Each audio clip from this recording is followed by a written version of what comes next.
তো দেখো বন্ধুরা, চলে আসলাম নতুন একটা ভিডিও নিয়ে। এখন রাত অনেক হয়ে গেছে, কি ভিডিও করব বুঝতে পারছিলাম না। এই যে দেখো, শেক ঠেক লস্যি টস্যি আজকেও বানিয়েছি। এত গরম রোজ দিনই বানাচ্ছি, আজকেরটা একটু অন্যরকম বানিয়েছিলাম।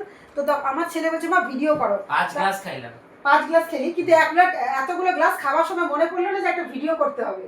আমাদের মা বেটার খাওয়া শেষ, পুরো এই যে জার খালি। আমি তো 5 গ্লাস আর এখন মনে হলো যে না, একটা ভিডিও করার দরকার। তা কি করবো এখন?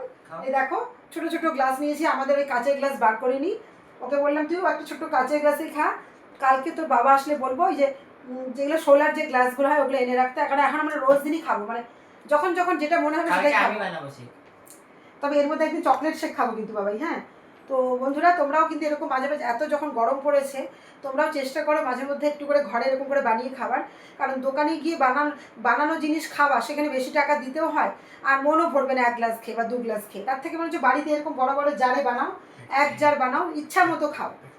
তো তোমরাও সবাই কেমন গরমে আছো জানি না, আর এই গরমে কিন্তু খুব কষ্ট হচ্ছে আমাদের। আর এই গরমের মধ্যে দেখো না, ছেলেটা খালি কাউকে বলে পড়তে বসেছিস বস, তোর জন্য আমি একটু বানিয়ে নিয়ে আসছি। এই যে খেয়েছে, এখন বললাম ফুল আপ এনার্জি পেয়ে গেলি, এবার একটু অঙ্ক বসে বসে অঙ্কগুলো কর। তো আর কি বলবো, আজকে আর ভিডিওর মতো বানানোর মতো কিছু নেইও। আজকে আমার সারাদিনই মনটা খারাপ, যেহেতু ভিডিওতে আমার ভালো ভিউজও আসেনি, মনটা সত্যিই খুব খারাপ আছে।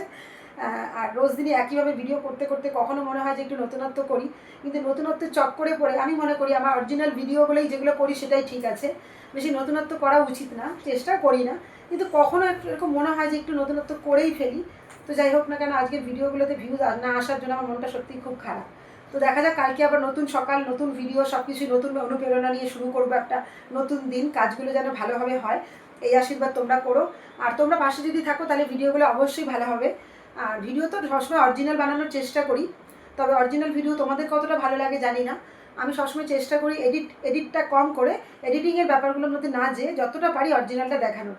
কারণ ফেসবুক সবসময় চায় অরিজিনালটা দেখার।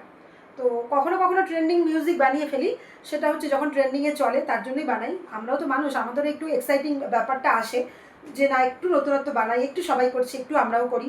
তো এই সুযোগের পরে একটু করে নিই, সেটা ঠিক আছে। কিন্তু প্রফেশনালি রোজ দিন বলো, যেটা রেগুলারলি, এটা রোজ দিনই এত মানে অন্য রকমের এত ভিডিও না বানানোই ভালো। যেটা করছো, যা বাড়িতে করছো, যা করতে চাইছো, সেটাই শেয়ার করো ফেসবুকের সাথে। আমি বলবো তোমরাও করো আমার মতনই অরিজিনাল ভিডিও করলেও একেক সময় কপিরাইট চলে আসছে। তার জন্য আমি মনে করি অরিজিনালটা করাই উচিত। আর চেষ্টা করবে কপিরাইট, আজকেও কিন্তু একটা কপিরাইট ইস্যু এসছে, ওটা কিন্তু দেখিস পুরো চলে এসছে কপিরাইট। তো আর কি বেশি কিছু বলবো না, তোমরা সবাই ভালোভাবে কাজ করো, তোমরা সবাই এগিয়ে যাও, তার সাথে সাথে আমরাও এগোবো, এটাই কামনা করো। ভালো কথা তো আর বলার কিছু নেই, আর খারাপও কিছু বলতে চাই না, কারণ সবাই তোমরা আমার ফ্যামিলিরই মেম্বার। আমি যেমন তোমাদের একটা পরিবারের মানে সদস্য, তোমরাও আমার পরিবারের সদস্য। আর তোমরা রোজ দিনই অনেকেই আছো যারা আমার ভিডিওগুলো দেখো, আমিও তোমাদের চ্যানেলে গিয়ে ভিডিওগুলো দেখি, তোমাদের পোস্টে রিপ্লাইও দিই। তো তোমরা যদি আমাকে ভালোবেসে থাকো তাহলে অবশ্যই লাইক কমেন্ট শেয়ার দিয়ে পাশে থেকো।